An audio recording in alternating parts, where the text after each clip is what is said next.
Hello and welcome to this week's Profit Maximizer Moment. This show is dedicated to helping business owners dramatically improve their bottom line with our weekly profit maximizing tips that you can use now.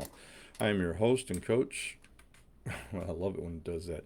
I am your host and coach, Wayne Belial, the Profit Maximizer. I'm also the founder of a local CPA firm that works with business owners to help them make more money, keep more of it from the IRS. I do that with our profit coaching programs and with our tax planning systems, which have saved my clients over $6.8 million over the last 5 years. All legally, like I say every week. I love my clients, but I'm not sharing a jail cell with them. Really, our firm is designed to do not like a normal firm. Our firm is designed to help you make more money and keep it, and to simplify your life. To do that, we basically do three things. We do tax returns, tax planning, and profit coaching. In today's video, we're going to learn, if I can find what I wrote, that would be nice.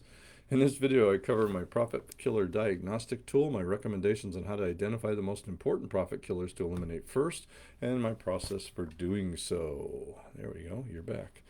But first, this is called not being organized.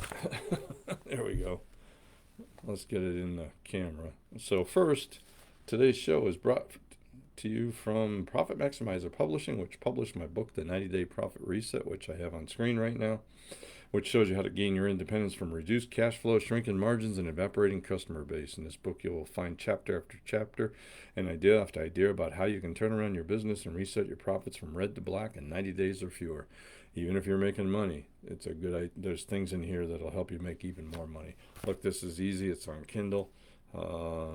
For like $3.95, $4.95, I forget, in the paperback, which, even my own book, I wrote up in to remind myself, just because you write it doesn't mean you remember it.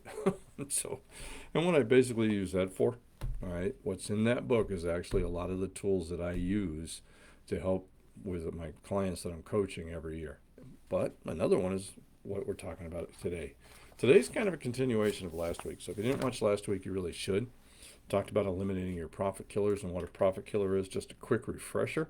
Like I said, I've worked with thousands of business owners over the years. There's what I've learned is really not a lot that separates the really, really successful ones from the ones that are struggling still. What it really comes down to is the ones that are successful have identified and eliminated a lot of the profit killers. All right. So what's a profit killer? Well, really, this is a deficiency in your company that's stopping you from reaching your full profit potential. It could be anything. And as we know, once you open a business, there's 17 hats at least you're wearing. Okay, the good news is most profit killers are really pretty easy to fix once identified. Another piece of good news is your profit killers has almost for sure been solved by someone else in your industry.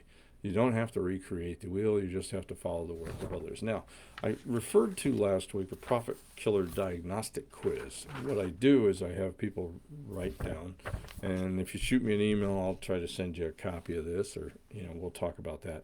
But really, it's just a list of 28 questions, simply yes or no.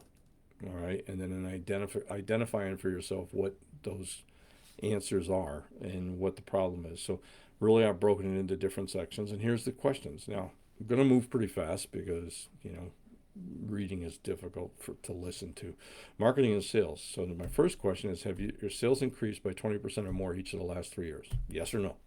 If not, if you're not growing, you're dying. Simple as that. Second one is, do you have a distinct and easy to explain unique selling position? In other words, what makes you different? If you don't understand the question, you don't have one. All right, I've done a few videos on this, so you could search in my YouTube channel and find it. Do you have a written description of who your ideal customer is? Again, if you don't, you should. Next one, do you have a written marketing plan that you refer to at least monthly? Do you have a marketing plan? Or are you just winging it? I hope, Field of Dreams method is if you haven't ever watched that baseball game, build it and they will come. That's not a marketing program. That's a wish. That's a prayer. All right. Do you have a written list of problems that your prospect needs and wants to have solved? Do you know why they buy from you? What is it that they're trying to get? What solution are they looking for?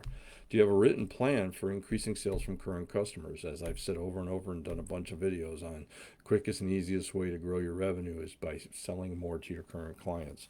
Do you have a written plan for increasing referrals? Second biggest place you get new customers from them. All right. Do your customers receive a consistent quality experience every time, even if you are not there? All right. When they walk in the store, when they buy from you, is there consistency? If not, you need to talk about your systems to make sure. Do you have a customer retention plan? Doesn't do you much good to get a bunch of new customers coming in the front door if they're automatically leaving through the back door. All right, so you need a customer retention plan. Do you have a plan for using social media in your marketing?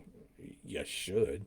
I mean, in today's world, I mean, I used to get 95% of my new business was new clients was referrals.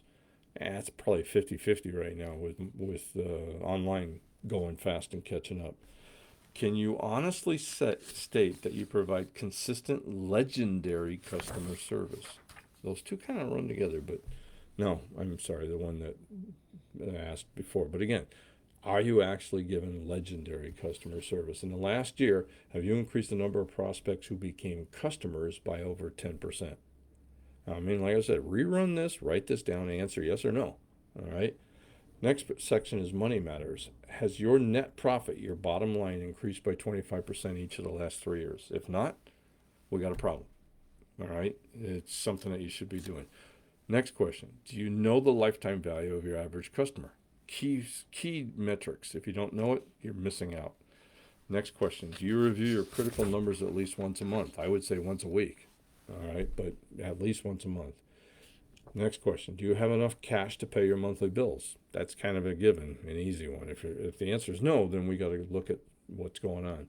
Next question. Does your company have a reserve equal to 2 months of overhead? Yes or no? If not, okay. Do you have a problem collecting customer receivables? Yes or no? Do you have a written cash budget? Yes or no? Have you added at least one new product or service in the last year? Yes or no? Are you 100% sure that you're not undercharging for your products or services? It's amazing how many people are. All right. Next section is managing their business. Do you have a written long-term goals and a plan for reaching them? It's simple. Companies that are doing well know where they're going. The ones that are usually struggling just are kind of field the dreams marketing it and hope I get wherever the heck it is I'm trying to go. Next one, do you have a written profit plan for the current year? Totally different animals. A written long-term goal is where you want to go. A profit plan is how much, basically an annual plan on how to increase your profits. Do you have a written, I already did that one. Next one, do you have a loyal, motivated, and well-trained employees? Honest answer, yes or no. Remember, you're in charge. Anything you don't like or isn't good about your business is your fault. As simple as that. If you don't like the business you have or it isn't running the way it should or you're not making as much money as you should, it's your fault. You created this business. You can fix it. And that's something I'm looking in the mirror a lot of times to myself and stop complaining, fix it. All right? Do you spend at least 4 hours a week on improving your business rather than putting out fires? You know, I talk about this a lot. Next question. Do you spend the majority of your time on those tasks that lead to increasing sales and profits? Is the majority of your time designed to help sell and increase profits? If not, well, what are you doing? Do you have a written fraud prevention plan and do you follow it? All right. Next, is the work you delegate to employees completed correctly and on time? If not, we got a problem. This is a big one under taxes. All right. There's only 2 here. Are all your payroll taxes paid on a timely basis without penalties? Look, if you're having trouble paying your payroll taxes, that is not a problem. That's a symptom of a problem. The problem is you're not making enough money or your cash flow isn't matching what you need to pay. Simple as that. And finally, are you sure you're paying the lowest income taxes possible? I read it every week where I say, you know, I cut people's taxes by $6.8 million in the last 5 years. That's not untrue. I mean, the average is probably $40,000 to $80,000, but that's $40,000 to $80,000 per year that they're not sending to the IRS, that they're putting in their back pocket, that they're reinvesting in their business, that they're, you know, putting in their retirement, that they're paying for good employees rather than mediocre employees, so that they can get the work done better, that they're, you know, whatever they want rather than send it to the IRS. So that's the profit. That's the tool that I use. All right, it starts to identify. What do? You go through the list that I just read and look at all the ones that you said no and identify the top 3 to 5 items. All right. I'd say a minimum of 3, maximum of 5 that it will have the maximum effect on your bottom line in the shortest time possible. Start by writing a 1 next to the no answer that you feel is the biggest item killing your profits, and then do 2, 3, 4, 5. Don't go past 5. You can't do that many correctly. All right. One question I get is, well, how do I know? How do I decide what to work on first? My experience has been every business owner kind of knows. But if you're not sure, I'm going to give you something at the end where you can give me a call. I would recommend, I mean, trust your gut, but also talk to your partners, talk to your mentors, even your employees for their input. Get with your CPA, get with your banker. Give me a call. I mean, I'll do just this type of work. Sitting down and talking to somebody probably in a $750 to $1,500 range just to identify the top 3 things and put a plan together. Yeah, look, don't fly through this exercise. All right. This is important. I've seen many business owners, I really have, and I've worked with them, who have doubled their sales and profits just by eliminating 2 or 3 profit killers. It's not a joke. You can literally take your bottom line. This tool by itself, when I sit down and coach people, is something that will usually increase their bottom line well above what they pay me.